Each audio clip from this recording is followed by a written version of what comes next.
नमस्कार दोस्तों, स्वागत है आपका आर की क्लासेस में। 17वीं बीपीएससी के लिए आज का अपना टॉपिक होने वाला है भारतीय निर्वाचन आयोग। इसके तहत इसके कार्य अधिकार को देखेंगे हम लोग, इसकी क्या प्रमुख विशेषताएं हैं उस पर भी बात करेंगे। निर्वाचन आयोग की क्या कमियां रही हैं, चुनाव आचार संहिता, चुनाव में नौकरशाहों की भूमिका, वन नेशन वन इलेक्शन के पक्ष विपक्ष, इन सभी मुद्दों पर विस्तार से चर्चा करेंगे। शुरू करने से पहले चैनल पर नए हैं तो जरूर सब्सक्राइब करें, पास वाले बेल आइकन को दबा दें। चलिए शुरू करते हैं आज का अपना टॉपिक। कहता है कि राष्ट्रपति, उपराष्ट्रपति, संसद के दोनों सदनों एवं राज्य विधानमंडल के प्रत्येक सदन के निर्वाचन कार्य का संचालन, उसका निर्देशन और नियंत्रण, इन सभी के लिए निर्वाचन आयोग के गठन का प्रावधान किया गया है। 1993 से निर्वाचन आयोग 3 सदस्यीय है, जिसमें कि एक मुख्य निर्वाचन आयुक्त तथा 2 अन्य आयुक्त होते हैं। सभी निर्वाचन आयुक्त की नियुक्ति एवं सेवा एवं शर्तों का निर्धारण राष्ट्रपति जो है इनके द्वारा किया जाता है। कहता है कि इनका कार्यकाल 6 वर्ष तथा सेवानिवृत्ति की आयु 65 वर्ष तक होती है। 6 वर्ष या 65 वर्ष, जो भी पहले हो जाए। मुख्य निर्वाचन आयुक्त को उसी प्रकार से उसके पद से हटाया जा सकता है जैसे कि सर्वोच्च न्यायालय के न्यायाधीश को हटाया जाता है। अन्य को राष्ट्रपति भारत के मुख्य निर्वाचन आयुक्त की अनुशंसा पर उसके पद से हटाते हैं। अन्य जो निर्वाचन आयुक्त हैं उनको। कहता है कि निर्वाचन आयुक्त बनने के लिए किसी योग्यता का निर्धारण नहीं किया गया है, न ही इनका शपथ होता है। बात करेंगे इसके प्रमुख कार्य एवं अधिकार। तो कहता है राष्ट्रपति, उपराष्ट्रपति, लोकसभा, राज्यसभा एवं विधानसभा एवं विधान परिषद के चुनाव कार्य का संचालन करना प्रमुख कार्य है। इसके अलावा सभी चुनावों की पूर्व मतदाता सूची बनाना, चुनावी कार्यक्रम की अधिसूचना जारी करना, चुनाव की तिथि निर्धारित करना तथा चुनाव के सफल संचालन के लिए सामान्य नियम जो होता है इसको बनवाना है। अगला जो प्रमुख कार्य है कि चुनाव आचार संहिता लागू करना एवं उसका पालन सुनिश्चित करवाना। रेडियो एवं टीवी पर चुनाव प्रचार के लिए राजनीतिक दलों को समय आवंटित करना। उम्मीदवारों से चुनावी खर्च की सीमा का पालन करवाना। जो चुनावी खर्च सीमा है जो तय की गई है उसी के अनुरूप खर्च हो, इस पर भी चुनाव आयोग का ध्यान रहता है।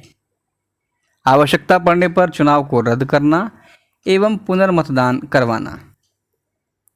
संसद द्वारा बनाए गए विधि के अधीन राजनीतिक दलों को मान्यता प्रदान करना। अगला है चुनाव चिन्ह को आवंटित करना। संसद एवं राज्य विधानमंडल सदस्यों की सदस्यता समाप्त करने के मामले में क्रमशः राष्ट्रपति या राज्यपाल को सलाह देना। बात अगर संसद की हो तो राष्ट्रपति महोदय को, अगर राज्य विधानमंडल की हो तो राज्यपाल को सलाह देते हैं। इसके अलावा आम चुनाव के साथ साथ मध्यावधि एवं उपचुनाव को सुनिश्चित करवाना। साथ ही चुनाव सुधार के लिए सरकार को सलाह देना। ये कुल 12 महत्वपूर्ण कार्यों को हम लोगों ने देखा जो कि चुनाव आयोग के प्रमुख कार्य के अंतर्गत आते हैं। बात करें भारतीय निर्वाचन प्रणाली की प्रमुख विशेषताओं की तो कई महत्वपूर्ण विशेषता है, जैसे सार्वभौमिक मताधिकार पर यह आधारित है, समान प्रतिनिधित्व पर आधारित है, भेदभाव रहित प्रणाली है, इसमें आरक्षण का भी प्रावधान है और दोनों प्रकार के निर्वाचन, प्रत्यक्ष एवं अप्रत्यक्ष निर्वाचन का प्रावधान है। यह एक स्वतंत्र निर्वाचन आयोग है जो बिना किसी के दबाव के कार्य करता है। साथ ही इससे संबंधित जो उचित होगा उसका विधि बनाने का अधिकार संसद के पास दिया गया है। इन तथ्यों को अगर विस्तार से समझें तो सार्वभौमिक मताधिकार पर आधारित है। कहता है कि भारतीय निर्वाचन प्रणाली सार्वभौमिक मताधिकार पर आधारित है। वैसे सभी भारतीय जो नागरिक हैं और 18 वर्ष की आयु पूरी कर चुके होते हैं उन्हें मत देने का अधिकार होता है। मताधिकार के लिए उम्र के अतिरिक्त और कोई भी शर्तें निर्धारित नहीं की गई हैं। अनुच्छेद 326 में कहा गया है कि 18 वर्ष की आयु से जो है मतदान कर सकते हैं आप। अगला है कि समान प्रतिनिधित्व पर आधारित। कैसे? इस निर्वाचन प्रणाली में प्रत्येक निर्वाचन क्षेत्र का गठन जनसंख्या के आधार पर किया गया है ताकि हमारा प्रत्येक निर्वाचित प्रतिनिधित्व लगभग एक समान जनसंख्या का प्रतिनिधित्व करे। इस वजह से यह समान प्रतिनिधित्व पर आधारित है। अगला है भौगोलिक प्रतिनिधित्व पर आधारित, अर्थात यह निर्वाचन प्रणाली भौगोलिक प्रतिनिधित्व के सिद्धांत पर आधारित है। हमारा प्रत्येक निर्वाचित प्रतिनिधि एक निश्चित भौगोलिक क्षेत्र का प्रतिनिधित्व करता है, न कि किसी जाति, धर्म या किसी वर्ग का। अगला है भेदभाव रहित प्रणाली। भारतीय निर्वाचन प्रणाली में किसी भी नागरिक के साथ जाति, धर्म, मूलवंश, लिंग या इनमें से किसी भी आधार पर भेदभाव नहीं किया गया है। अनुच्छेद 325 के अनुसार किसी नागरिक को जाति, धर्म, लिंग, मूलवंश या इनमें से किसी भी आधार पर चुनाव लड़ने से रोका नहीं जा सकता है। इसलिए चुनाव लड़ने की प्रक्रिया या इससे संबंधित जो प्रक्रिया है उसमें किसी भी प्रकार का कोई भेदभाव नहीं है। अगला है आरक्षण का प्रावधान। कहता है इसके तहत समाज के वंचित एवं शोषित समूहों को लोकतंत्र में हिस्सेदारी सुनिश्चित करने के लिए आरक्षण का प्रावधान किया गया है। लोकसभा एवं विधानसभा चुनाव में SC/ST को जनसंख्या के आधार पर आरक्षण प्रदान किया गया है। कुछ ऐसे क्षेत्र हैं जो कि रिजर्व कर दिया गया है SC/ST के लिए। अगला है प्रत्यक्ष एवं अप्रत्यक्ष निर्वाचन। भारत में प्रत्यक्ष के साथ साथ अप्रत्यक्ष चुनाव को भी स्वीकार किया गया है, जैसे कि राष्ट्रपति, उपराष्ट्रपति, राज्यसभा तथा विधान परिषद का अप्रत्यक्ष रूप से निर्वाचन होता है, जबकि लोकसभा एवं विधानसभा का निर्वाचन प्रत्यक्ष रूप से होता है। तो प्रत्यक्ष एवं अप्रत्यक्ष दोनों रूप से यहाँ पर निर्वाचन की व्यवस्था की गई है। अगला है स्वतंत्र निर्वाचन आयोग। निर्वाचन के संबंध में विधि बनाने का अधिकार संसद को प्राप्त है। हालांकि कुछ शर्तों के तहत राज्य विधानसभा के लिए विधि के तहत राज्य का विधानमंडल भी जो है ये कर सकती है। संसद एवं राज्य विधानमंडल द्वारा बनाई गई निर्वाचन संबंधी विधि को न्यायालय में चुनौती नहीं दिया जा सकता है। ये भी ध्यान में रखना है। ये इसकी प्रमुख विशेषताओं को हम लोगों ने देखा। अब बात करेंगे प्रमुख कमियों की। तो निर्वाचन आयोग की प्रमुख अगर कमियां देखें तो कहता है कि लंबी चुनाव प्रक्रिया, बार बार चुनाव, धन एवं बाहुबल का इसमें बड़े पैमाने पर प्रयोग किया जाता है। जाति एवं धर्म का प्रयोग, जातिगत समीकरण बहुत देखा जाता है। नौकरशाहों में तटस्थता की कमी, इसके अलावा EVM का विवाद। बात करें लंबी चुनाव प्रक्रिया की तो कहता है कि चुनाव प्रक्रिया का लंबा खिंचना एक प्रमुख समस्या है, जिस कारण लंबे समय तक देश में चुनाव का माहौल रह जाता है और इसका नकारात्मक प्रभाव विकास एवं लोक कल्याणकारी कार्यों पर पड़ता है, लंबी चुनाव प्रक्रिया के चलने के कारण। अगला है बार बार चुनाव। बार बार चुनाव कराने से नेता एवं कार्यकर्ता सालों भर राजनीतिक तैयारियों में ही रह जाते हैं। आम जन की समस्याएं जो है समाप्त नहीं होती है। जो फोकस आम पब्लिक के लिए होना चाहिए वो सारा फोकस तैयारी में ही लग जाता है। फिर है धन एवं बाहुबल का प्रयोग। चुनाव प्रक्रिया में धन बल एवं बाहुबल के प्रयोग ने लोकतंत्र को आम लोगों से दूर कर दिया है। धन बल के प्रयोग के कारण एक सामान्य व्यक्ति चुनाव में भाग लेने की सोच भी नहीं सकता है।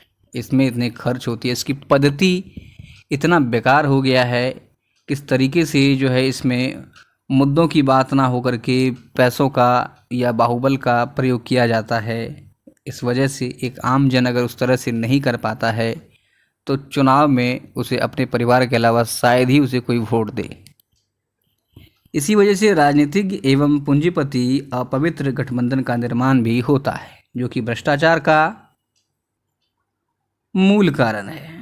कहता है चुनाव में बाहुबल के प्रयोग ने केवल लोकतंत्र को कमजोर नहीं किया है, बल्कि इससे राजनीति के अपराधीकरण की प्रक्रिया को भी बल मिला है। पहले तो पूंजीपति चाहते हैं कि उनके अनुरूप सरकार का गठन हो, उनके अनुरूप जो है लोगों की पार्टियों की जीत हो, ताकि जीत के पश्चात वे अपना कार्य उससे करवा सके। दूसरा है बाहुबल। बाहुबल के प्रयोग के कारण जो है राजनीति में अपराधीकरण की प्रक्रिया बढ़ी है। अगला है जाति एवं धर्म का प्रयोग। तमाम प्रयासों के बावजूद चुनाव में जाति एवं धर्म जैसे भावनात्मक मुद्दों का प्रयोग लगातार जारी है। लोग जो हैं, नेता जो हैं, चुनाव के समय एक जाति विशेष को नीचा दिखाकर अपनी जाति को सर्वश्रेष्ठ बताते हैं। इससे आम जनों में जो है वो एक यूं समझें कि जोश को भरते हैं। लोकतंत्र एक तर्क आधारित व्यवस्था होती है, जिससे तर्क के आधार पर निर्णय लिए जाते हैं। भावनात्मक मुद्दों के प्रयोग के कारण लोकतंत्र कमजोर हुआ है।